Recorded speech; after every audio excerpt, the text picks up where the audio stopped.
guys, this is part 2 to a push involving all of the wars. Now we will be moving on to America in World War I. Let's get started. The four main causes of World War I include militarism, which people would grow their navies and their armies, alliances, which include the Allied powers, which was an alliance between Great Britain, France, Russia, and eventually the US, and then the Axis powers, which was Germany, Austro-Hungary, Bulgaria, and the Ottoman Empire. We also have imperialism, which I went over in the last video. You should go check that out. And then we also have nationalism. This type of nationalism was where people thought that their country was superior to others, which would eventually create issues. So there was a lot of buildup to World War I, but the immediate cause was the assassination of Archduke Ferdinand of Austro-Hungary. So basically, Austro-Hungary had an agreement with Germany that they were kind of in this like alliance. So if one of them declared war, then the other one did. So the Archduke was murdered in Serbia, and basically Austro-Hungary wanted to declare war on Serbia because of that. So Germany and Austro-Hungary declared war, which meant that Russia would declare war. After that, Germany invaded Belgium, so Britain responded by declaring war on Germany. Wilson, who was the president of the US at the time, urged neutrality at the beginning of the war, but the US was still trading with Britain and France.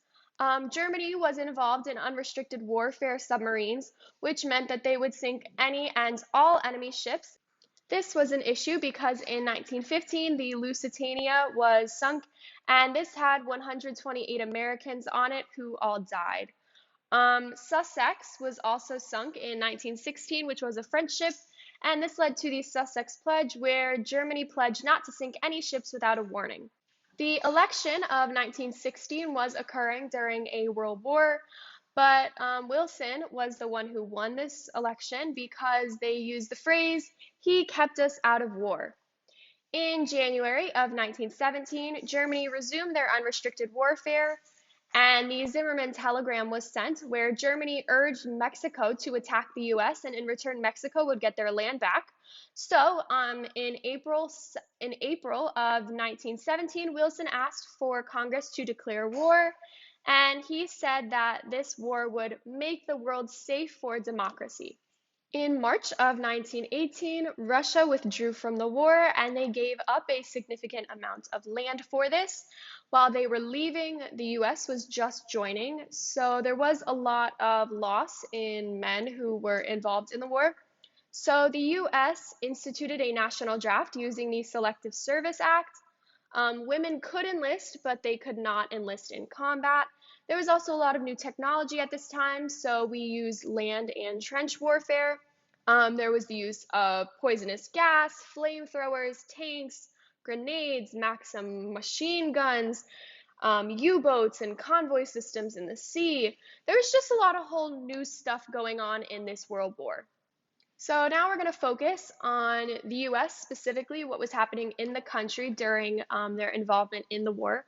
So first we're going to start with the economy. So we have the War Industries Board, which oversaw the production of military supplies and made sure there was enough supplies for the war. We also have the National War Labor Board, which resolved labor disputes. We also have the US Shipping Board and Emergency Fleet Corporation, which made sure that there were enough ships to support the war. Next, we will move on to rationing. So we have the US Food Administration, which encouraged Americans to grow victory gardens and ration their supplies. Herbert Hoover was actually the head of Food Administration, and he relied on volunteering and rationing. We also have the Federal Fuel Administration, which rationed coal, oil, and encouraged the lightless nights. Next, we have propaganda.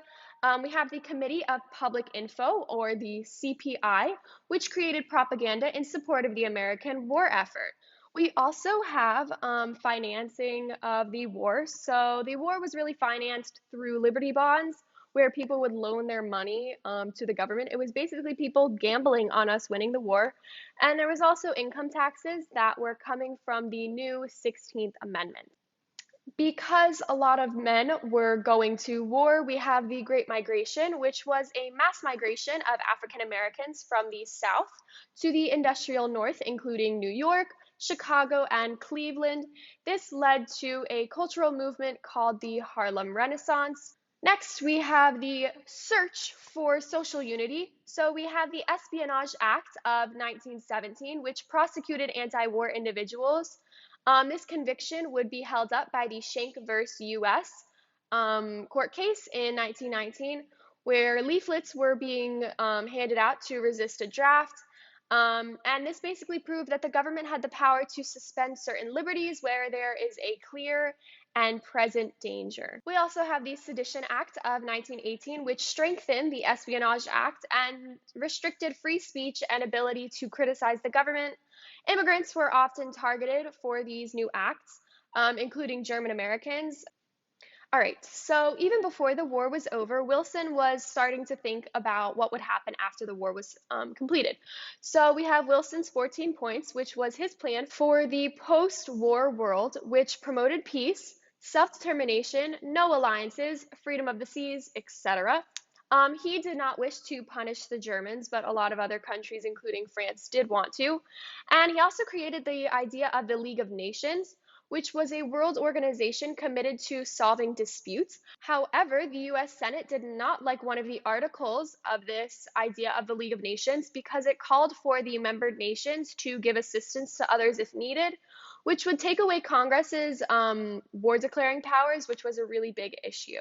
Because of people not liking the League of Nations, lots of people did not actually want to sign the Treaty of Versailles, which was created at the end of the war.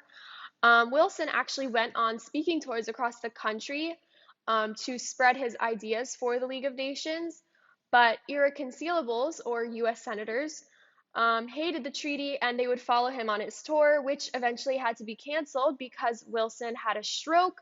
And after this stroke, he continued to govern, but his wife was a really big help. After the war, there was a recession from 1990 to 1920, which was caused by the decrease in demand and ending price controls because of the war ending. Lastly, for this video, we have the Red Scare of 1919 to 1920. These include the Palmer Raids, which was a crusade led by Attorney General Mitchell Palmer against the suspected communists. This was caused by anarchist bombings, immigrants, Bolsheviks, and Red Summer, and a lot of strikes. The impact was that businesses could use it to help break unions.